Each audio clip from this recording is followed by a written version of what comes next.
You're listening to Financial Advisor Marketing, the best show on the planet for financial advisors who want to get more clients without all the stress. You're about to get the real scoop on everything from lead generation to closing the deal. James is the founder of theadvisorcoach.com, where you can find an entire suite of products designed to help financial advisors grow their businesses more rapidly than ever before. Now, here is your host, James Pollard. Hey, welcome back to the Financial Advisor Marketing Podcast. If you are coming back, if this is your first time, welcome. I'm glad to have you. I am your host, as always, James Pollard. Today, we're going deep into one of the most requested topics that I get from financial advisors, productivity.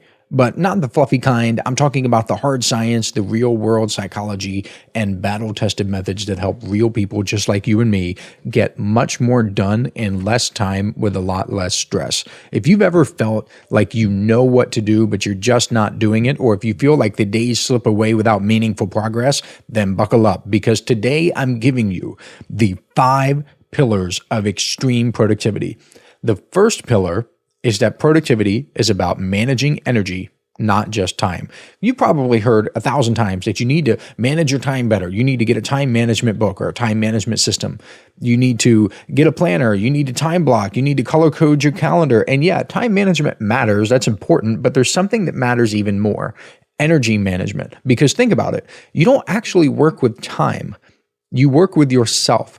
And you are not a robot. You are not a machine that doles out the same performance hour after hour every single minute of the day. You are a biological being. You have energy cycles and peaks and valleys. Some moments you're firing on all cylinders. Some moments you feel like your brain is mashed potatoes. And if you don't respect those natural rhythms, then no time blocking system in the world is going to save you. You'll just be tired and scheduled, I guess. You'll have a full calendar and it'll look really pretty, but you'll just be super tired. And that is a special kind of misery. There's a great book out there called The Power of Full Engagement by Tony Schwartz, and he lays this out perfectly. His big idea is very simple, but it's profound. It's not the number of hours you work that determines your success. It's how much energy you bring to those hours. And honestly, productivity, that's what it is. It's the output compared to the input. If you can put the smallest amount of input into a thing like your business and get the largest output out, then that is being highly productive. Think about it. 1 hour of focused high energy work can often accomplish more than 3 hours of dragging yourself through your to-do list.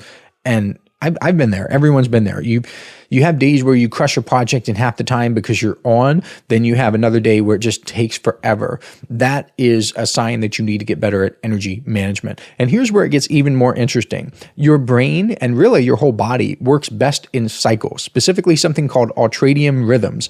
And that's a fancy term, but the idea is really simple. Every 90 to 120 minutes, your body naturally wants to shift from high alertness into a period of lower energy. It's like your internal battery draining down. It just needs a recharge every 90 to 120 minutes. So instead of trying to grind for 5 straight hours, which your biology is literally not designed for, you'll be way more productive if you lean into the cycle. So you work hard for 90 minutes, then take a break. You work hard for 90 minutes, then you take a break. You get up, you stretch, you walk around, you do something else. And no, that doesn't mean scrolling social media for 10 minutes. That does not count as a real break. Sorry. If you work with your body instead of against it, you'll be absolutely amazed at how much sharper and faster and more creative you feel all day long. But let's zoom out even more, because energy management isn't just what you do during the workday. It's about how you live outside of work too. There are 3 massive factors that control your energy levels. Number 1 is sleep.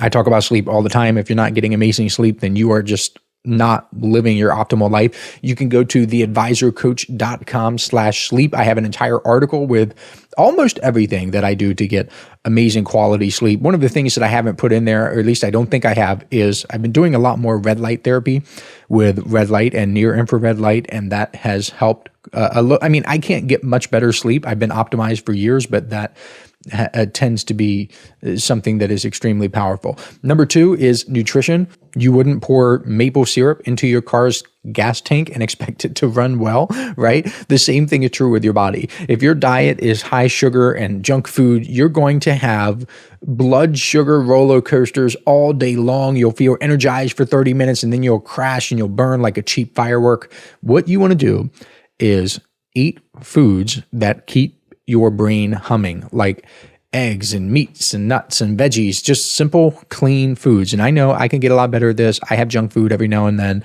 I know I could get better at this. So I'm taking my own advice here a little bit more every single day. And by the way, hydration matters too. Even mild dehydration can make you feel really sluggish and distracted without even realizing it. So if you feel like you're hitting a slump, just try to drink more water.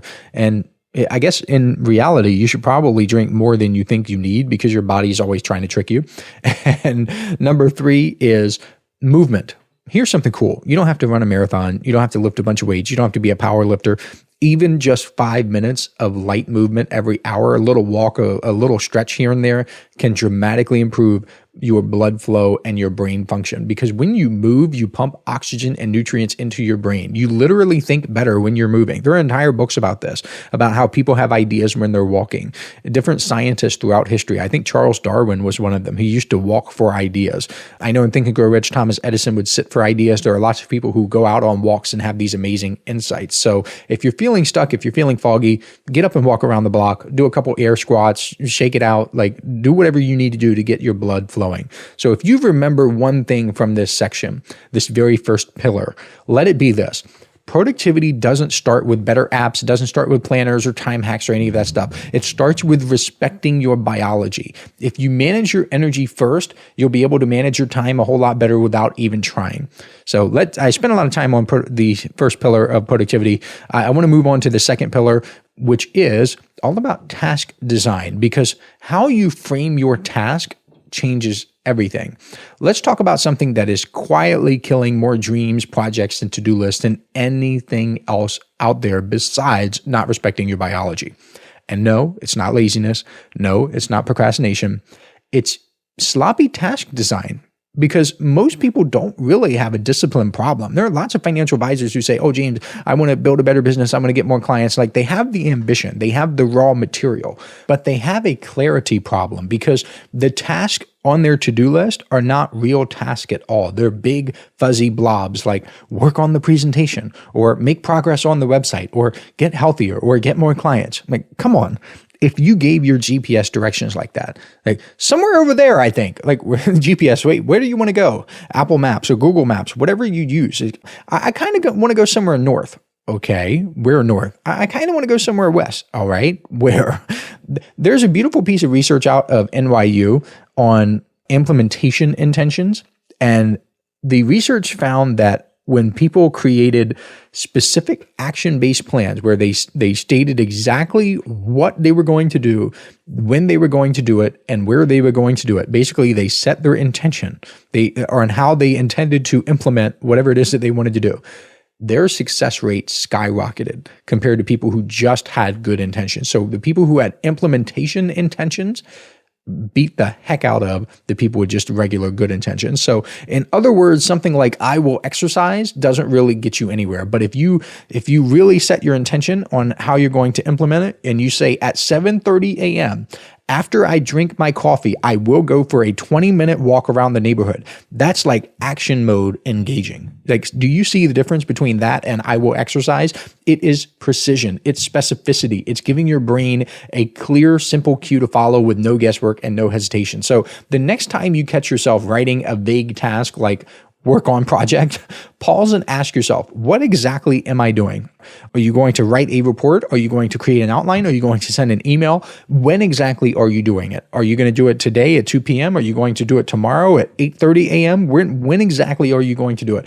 And where exactly are you going to do it? Are you going to do it at your desk, at the coffee shop, at home? Where? Be very specific, because if you can't answer those questions immediately, then you're not as clear as you should be. You want to sharpen it until it is so specific that there's no room for hesitation whatsoever. Moving on, so that's pillar number 2. I want to move on to pillar number 3, which is about eliminating as much willpower as you can, because willpower is not a strategy. It's like trying to fuel a cross-country road trip with a single chocolate bar. You might get down the highway, you might have that sugar rush, but if you're depending on it to carry you through the entire day, like in the entire race, you're going to end up stranded on the side of the road, and that is not good. A much better way is to use systems and habits and automation, because the less you rely on willpower, the more productive you become. I like to think that I have a lot of willpower.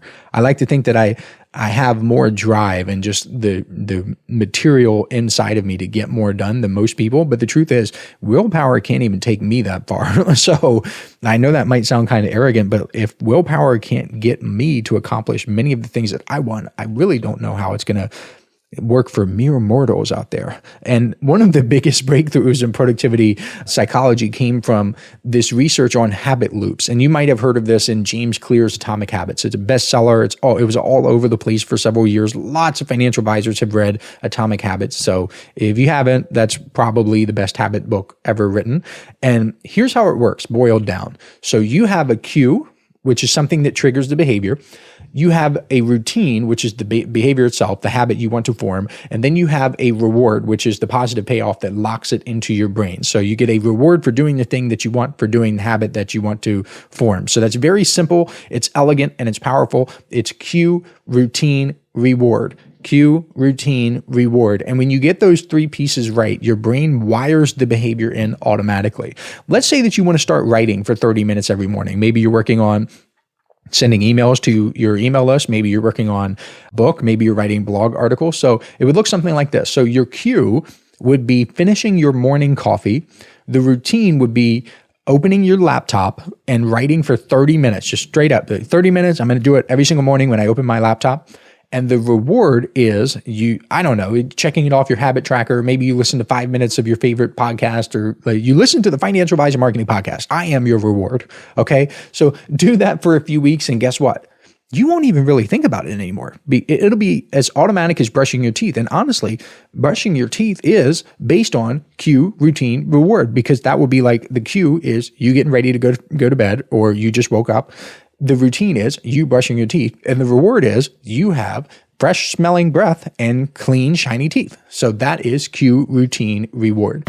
Listen up, financial advisors. This is something special I'm doing exclusively for people who listen to this podcast. If you subscribe to the Inner Circle newsletter over at theadvisorcoach.com/coaching, I will send you a collection of 7 copyright-free emails personally written by me that you can use right away to begin getting more clients. I call these my objection-busting emails because they're designed to overcome the biggest objections financial advisors face. All you have to do is send me an email letting me know you've subscribed, and I will reply back with a link where you can download them for free. I originally offered these in the May 2024 Inner Circle newsletter issue, and it was one of the most popular bonuses I've ever given away. Today, these 7 objection-busting copyright-free emails are only available to listeners of this podcast because I'm not mentioning them anywhere else. Go to theadvisorcoach.com/coaching to subscribe today. Now, back to the show.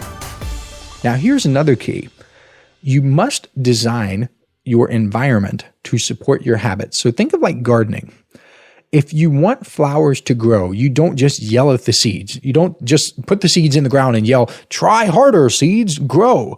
What you do is you create the right conditions with good soil, lots of sunlight, some water, and some love. Of course, the most powerful secret ingredient is love. And the same is true with your behavior. If you want better outcomes, you have to shape the environment around you. You have to make good behaviors easier and make bad behaviors harder. So if you want to read more books, just leave a book on your pillow every morning, so it's the first thing you see at night. If you want to stop wasting time on social media, just delete the freaking apps from your phone. Log out after every session. Make it harder to get on social media. If you want to eat healthier, keep a bowl of fruit visible to you on the counter. Don't put it away. And actually make the bad behaviors harder. So hide the cookies, okay? Hide the Peeps if you like those. I love Peeps. Hide the Texas Roadhouse cinnamon butter rolls. I wish they would do that. That would help me quite a bit. Whenever I go to Texas Roadhouse and they put those cinnamon butter rolls, all my willpower goes out the window. That's why you can't rely on willpower, because I just don't know what happens to them. It's like I blink and all 4 are just gone, and I feel really full and very happy. But hey, who knows? They just disappear. And if you want to take this even further, you can start to see yourself differently. You can make an identity-based shift. So you can change yourself from someone trying to exercise to an athlete in training. You can change yourself from someone trying to write a book to a professional author. You can change yourself from someone trying to get organized to an organized person. Because we don't have time to dig into this. This is a very deep topic. I could spend a lot of time talking about this. But identity drives behavior. When you upgrade your internal story about who you are, then your external habits automatically start aligning with it. So start telling yourself the right story. Act like it's already true, and the habits will follow. And after this, the fourth pillar is all about focus and deep work. And this can be your superpower if you embrace it, because multitasking is a lie. Like, you need to focus on something.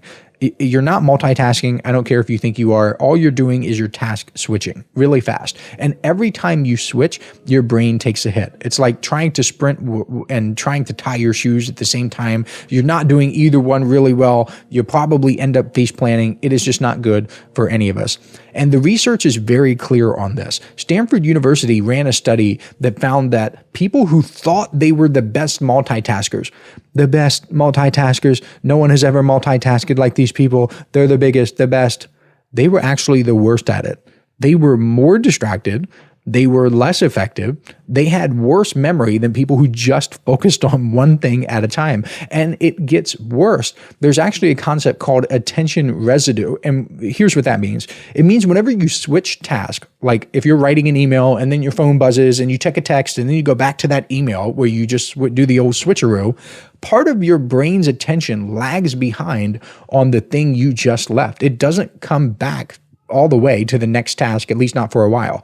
And that is not good for your productivity, because every time you interrupt your focus, what you're really doing is you're paying a tax. You're paying a focus tax or an energy tax. And just like a real tax, those little percentages add up into a huge invisible drain on your time, energy, and creativity. So if you want to 10x your productivity, stop trying to do everything at once. Stop trying to multitask and just do one thing at a time. Start monotasking, okay? That means doing one thing at a time. That means one tab open, not 25. And I don't even know, like, can these computers handle 20 or 25 Chrome tabs? Because I had to upgrade my RAM just to open 3 or 4. That means working on one project at a time, not 3. That means having one thought in your brain at a time. And yes, I need to do a lot better at this because it seems like I'm all over the place. So don't answer text and emails at the same time while trying to network on LinkedIn and trying to work on your seminar. Don't try to do all that at the same time. One thing. So don't rely on just being disciplined, because nobody is disciplined enough to fight all the constant pings, dings, and rings. What you want to do is build a focus fortress around yourself when you're working. So no notifications. Maybe you can turn airplane mode on if you're brave enough to do that. You can use tools like Freedom. I use Freedom all the time. Freedom is a tool that allows me to block certain websites and block apps and where I legitimately cannot access it. So during the day when I'm working, I legitimately cannot access social media sites. I cannot access YouTube. I cannot access news sites. I just completely block them. And if you have the physical workspace, clear it of clutter, no distractions, unless the distractions are there to help you build good habits, like putting books there. Maybe you have your Kindle there. Maybe you have something like the bowl of fruit that we talked about. You want to optimize your environment for you to be as productive as you can possibly be. Now, here's a little productivity supercharger. When you start your deep work session, do something small and specific that signals to your brain, all right, hey, everybody pay attention. We are going into focus mode. So it could be something like putting on noise canceling headphones. It could be lighting a specific candle. It could be starting a playlist that you use only for work. The ritual doesn't matter. What matters is that you do it every time. So what you're doing is you're training your brain like a Pavlovian dog. When you do X, it is time to focus. And for a lot of people, it's their morning coffee. We talked about doing the morning coffee and opening your laptop. For some people, it could be entering the office, right? For me, it's sitting down at my desk, like at my desk where I have the 2 monitors and the keyboard and my microphone and everything. I legitimately only do work tasks. At this point, I have years of habit ingrained in me that when I sit down at this computer, I am doing nothing but work. Okay. I have a laptop that I use for personal stuff. Sometimes I have an iPad that I use for personal stuff. and I watch my little YouTube videos on the TV upstairs. But when I'm in my office, I am working. I do not associate my office with anything other than work. And if you really want to live this idea, I recommend setting aside specific deep work blocks on your calendar. So these are 60 to 90 minute chunks. Remember, the ultradian rhythms. This is where you do one important task with no distraction. You are not checking email. You are not browsing the news. You are not popping over to check social media for just a second, because it is never just a second. You are working on one task with your full attention. Treat them like meetings to yourself. Treat them like meetings with your most important client, because that is you. Finally, we have the fifth and final pillar of extreme productivity, which is psychological momentum. This is where you can actually trick yourself into doing more. Because when most people think about getting more done, they focus on motivation. They wait for that magical moment where they feel like doing the work. But here's the problem. Motivation is unreliable. It's like a cat. It comes and goes when it pleases. You try to get little Fluffy to eat. Fluffy doesn't want to eat, but when you don't want her to eat at all, she comes on in and just ravages you. Meow, meow, where's my food? And heaven forbid that it's daylight savings time, because then that cat is just so annoying. You try to explain to Fluffy that, hey, the clocks have changed. It's really not 5 o'clock right now. It's not dinner time, but Fluffy doesn't care. She's going to get her way. Where am I right now? Let's talk about motivation. There is a mountain of research out there, especially from Harvard, right? And it shows something very simple but powerful. Even tiny progress that you wouldn't really think twice about, fuels motivation. So in other words, you don't get motivated first and then make progress. You make progress first, and that creates the feeling of motivation, and then it's a virtuous cycle. So progress creates emotional momentum. Emotional momentum leads to more action, and then that more action leads to more progress. It is a self-reinforcing loop. So when you're feeling stuck, what you want to do is set yourself a tiny goal. Always start tiny. So don't tell yourself, I have to write a whole chapter today. Tell yourself, I'm just going to open my laptop. I'm just going to write the first sentence. And by the way, James Clear talks about this in the Atomic Habits book. And I think it's one of the biggest takeaways that I got from the entire book. If you have to clean the garage, don't tell yourself, I have to clean and organize the entire garage. What you tell yourself is, I'm just going to start with one shelf. I'm going to clean this shelf, and that's it. Your brain is way more willing to start something if it feels small and non-threatening. And once you start, chances are you'll keep going, because starting breaks the inertia. It's like physics. An object at rest stays at rest. An object in motion tends to stay in motion. And you want to use that law in your favor. And once you get a little win under your belt, you want to protect it fiercely, because one little win leads to another. One small completed task makes the next one easier to tackle. That momentum builds on itself. That's why people use habit streak apps and checklists and little cues that they can do to just keep going. They build a streak, because the goal isn't just to get one thing done, because it's not like you're going to build a fantastic business and get 1 million clients by doing one little thing. But if you build a streak and you're consistent for long enough, then man, you can build something incredible. All right, let's bring this all home. That is it. That is the collection of 5 massive research-backed pillars that can seriously transform how much you get done. First, we talked about energy management, because it's not about how many hours you're awake or you're working. It's about how much energy you bring to those hours. What are you actually accomplishing? That is what productivity is. It is the output from your input. Second, we talked about task design, which is getting crystal clear on what, when, and how, and where, and why, and all the details of how you're going to do the things that you want to do. And then we have systems and habits. That's all about building automatic, frictionless success instead of trying to muscle through everything with willpower, which is a limited resource. I mean, if you're depending on willpower, you've already lost. Fourth, we talked about focus and deep work, where you cannot multitask very well. I know you think you can. I know you think you can do everything and you can juggle stuff. You cannot. And then fifth, we talked about psychological momentum, which is where you start tiny, you stack these wins on top of each other, and you just use that natural wiring of your brain to build unstoppable action. And I hope this helps you because the world doesn't need more exhausted, busy people. It needs more people who are working deeply, living fully, and making real things happen. That's the path I hope you're on now.